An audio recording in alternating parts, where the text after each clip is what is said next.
Hello everybody, my name is Abubakar Osama, and I just wanted to say that have you ever noticed that when you go to certain platforms or stores to look for sneakers, that sometimes the price will be higher than the value you saw when the shoe first came out? Like for example, you might go and see a pair of Jordans for 190 suggested retail price, but when you go on Flight Club or Round 2 or even StockX, you'll see that the price is for 300. This is caused by a process called reselling, which happens when people buy the shoes for low, and when the demand for the shoe is very high, the market value price tends to go up and they can charge higher prices for these sneakers. Reselling sneakers is built on a basic principle that applies to many other organizations. As I said, buy low and sell high. One of the three main points to finding sneakers will be finding them at a low price that can sell for higher in the future. Sneaker botting, which is a process that has to deal with how fast and the quantity of shoes that you can buy by using online bots and platforms to generate sales. Okay, so first I'm going to start by talking about finding places for sneakers to buy. Now, one of the things that you can do is always go on the Nike sneakers app, Foot Locker, Champs, all those places where you could enter reservations or draws to have a chance at winning the sneakers.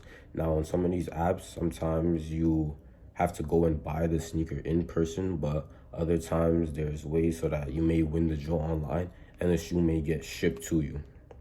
Now, on these apps, the reason why it's good to use these is because, as I was mentioning, the suggested retail price, you'll get it for the retail price instead of the resale price.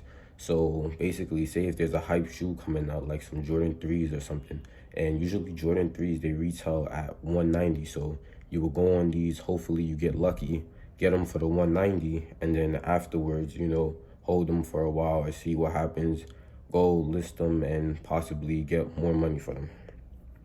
Another way you can go to find trending sneakers to buy is going on StockX. So with StockX, it's like a stocks for sneakers. Basically, they show a bunch of sneakers, they show the trends and prices, how much is the highest they've sold for in the past 52 weeks, the lowest they sold for, and what they're recently selling for. So that way you can kind of get a gist of what shoes that you want to go after. And back to what I was talking about with the Nike app. The sneakers app contains online raffles for sneakers, but it's limited, so not anybody could win. So it's always good to keep on trying. There are ways to increase your percentage of gaining extra sneakers or chances at winning sneakers by basically doing more activity on the app. And also you can also get a chance at reserving sneakers on this app also to pay in person. Now, second, I want to talk about sneaker botting. And sneaker bots are softwares designed to help individuals purchase limited items. Bots move quicker than humans by automatically placing purchases faster than humans can. Basically, people would get a bot, have a proxy server, and enter their data, payment, and information into these bots, so that way, say if when the release date comes, they automatically have the URL placed in, they put their information in. As soon as the item is ready to be sold and it's available for customers to sell it, the bots will basically input their information for them and buy the shoe as fast as they can. And they could do this with limited quantities, so that way they could get much more shoes, and that way they can flip them and get much more of a profit. The structure of a bot contains of the bot itself, a proxy server, which has to do with a server that you can change your location, so that way your actual location, like your IP and stuff like that, won't actually become like blacklisted, because using bots is technically illegal, but a lot of people who are in the sneaker game do it. I personally haven't done it because, one, bots tend to become pretty expensive. One last thing is also platforms to sell sneakers. So for me, I would tend to go on places like OfferUp, which is where I would list a sneaker that I got.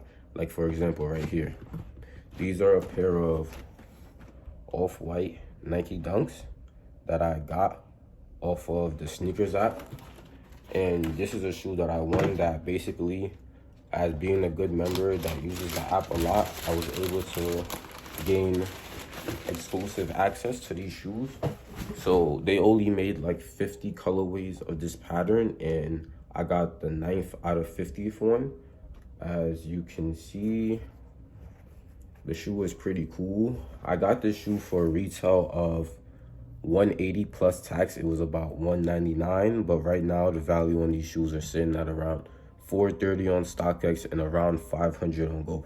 But I'm still continuously holding them to see maybe if I could push for 500, and I don't know, maybe one day these shoes may save my life. But usually what I would do is I would list these on OfferUp, right? And people would hit me up.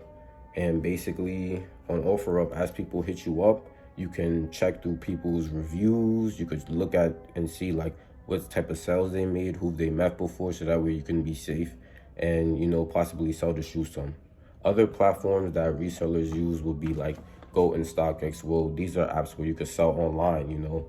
You would take a picture of the shoe, upload it. They will give you a price based on how much it's going for, and you would have to ship the shoe out to them, so that way they will be able to verify, make sure the shoe is legit before they send it to the buyer.